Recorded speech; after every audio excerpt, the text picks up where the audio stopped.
Get out of here.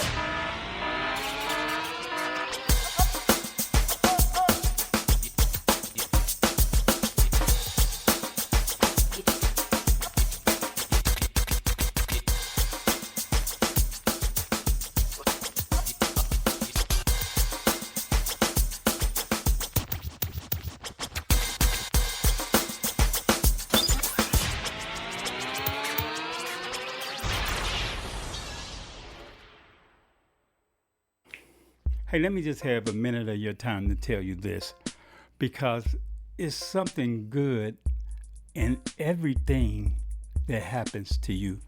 As you know, I was born and raised in Chicago, Illinois on the South Side. And I recently returned to Chicago to visit my mother and my sister. And I always am a little not nervous but watchful, as I return home because I've been in Kansas all this time. So to go home and to be back into the city or be in the city, you kind of watch a little bit. And people tell you, watch out for this place, watch out for that place, don't go to that place. And people have been telling me that for years, every time I go back home. So recently when I went home, my wife wanted some beauty supply products and different things. So I had to go further on the south side, kind of in my old neighborhood, but not really.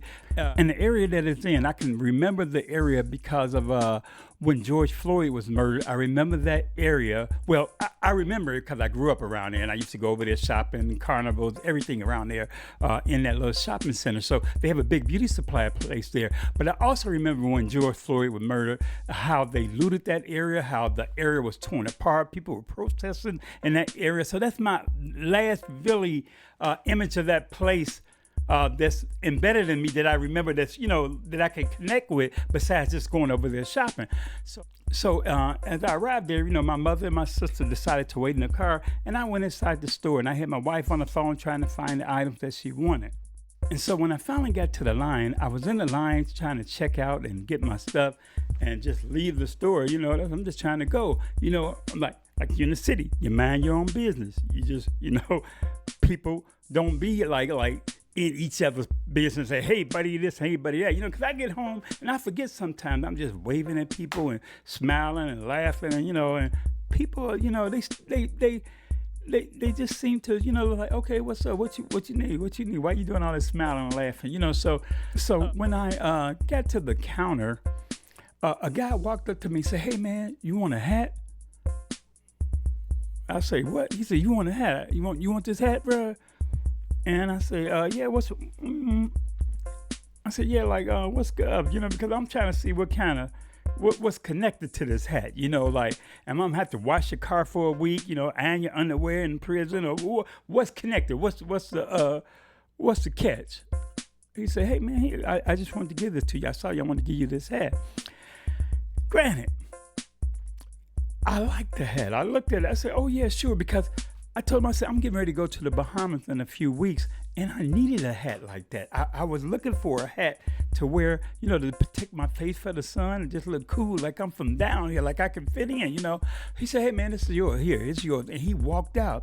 I'm paying for my stuff, had my wife on the phone, and I'm still kind of, tripping, like, wait a minute, what is this? This is different, So after I pay for my stuff, I'm walking outside, and I noticed him over there. He's waving at me like he's waving me to come over. So I started walking towards his truck, and he was standing there with a young lady. But my mom and sister was over, and they're like, "Hey, where you going, Tony? What is he selling the oil? What are you doing over there? Where you going?" They worried about me. Really, like, why am I walking over here in this area, in this neighborhood, away from where I should be doing? Like, get your stuff and go. That's how you do. Mind your business. Go. So I went over there, and the guy said, hey, I just want to show you this, and let you check this out. And I was like, oh, here it comes. Here's the catch. Here's the catch. This is where it all comes together. And so he showed me a hat, a felt hat that he said, I make hats. And I bought this hat just to measure it, to make sure it's the right size of the person that I'm making it for. I'm making this hat, and he names the people that he made hats for in the city. Some I didn't know, really, And I said, well, hey, let me get your car and everything. So he goes, turn around and get his car. And while he's going to the truck, my mother and sister pull up to the car. Hey, what's going on? What you got? They still trying to find out what am I up to? What's going on here? 'Cause I'm not from around there. I'm from Kansas. I'm from out of town. What you doing now? We in the hood now, And he couldn't find a card. He came back. I said, well, here, let me give you my card. He said, yeah, I saw you, and I told him the same story again about the Bahamas. He said, yeah, I saw you. And I just said, hey, look, why not give it to him? I wanted to give it to you, and I was just led to give it to you.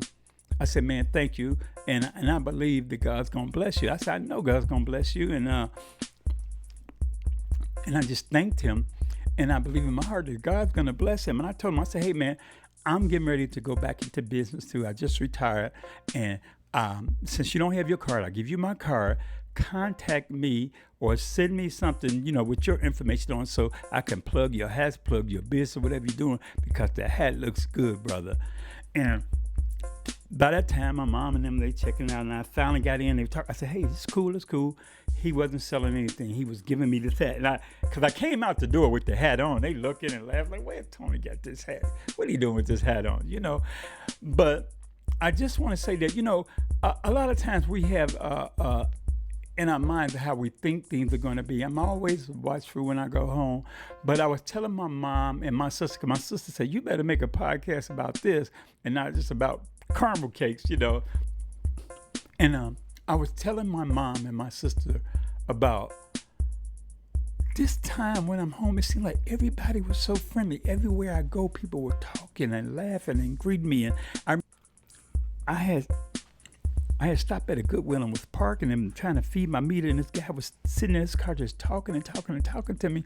But he started telling me different things about, the parking meter and the parking situation in Chicago. And I told him, I said, well, I'm not from here. I'm just here visiting my mom. And he was like, oh, man, cherish that moment. You're doing a good thing. And he was probably a little bit older than me. He was telling about he just lost his mom, and the guy across the street, his friend that was parked over there, he had just had the same issue with his mom, something that happened to his mom. He said, man, cherish that. You're doing a good thing, brother. And everywhere I went, people were kind. And people seemed like they were going above and beyond to be nice to me. And, granted, I did pray before I left, but I just want to say that, sometimes we just got to, quit being unapproachable and quit having fear of what's going to take place and start letting our light shine as children of God, as children of Christ. Just start, what God has given you, don't back up on it because you're in certain situations of environment. Still let that gift that God has given you be used. And I was blessed, and I'm thankful. I'm Tony the Mayor. Have a blessed day. Be strong. Be courageous. But most of all, be real. Thank you. Oh! I forgot to show you guys the hat. I know y'all wondering, where's the hat? He did all this talking about this hat. Where's the hat? Hold up. This is Louis, and this is the hat. See how I do it? I can go if I want and go like this and do that Texas hold. Or I can do that, oh. I got the boots on the ground. Where them fans at? This is my blessing. This is my hat. We're down in the Bahamas and just have one love. Yeah, man. Thank you. Again, have a blessed day. Bye. You can have this one now. It's your hat. Or you want this hat. Thank you. Bye. Okay, Louis, that's a wrap, brother. I'm tired.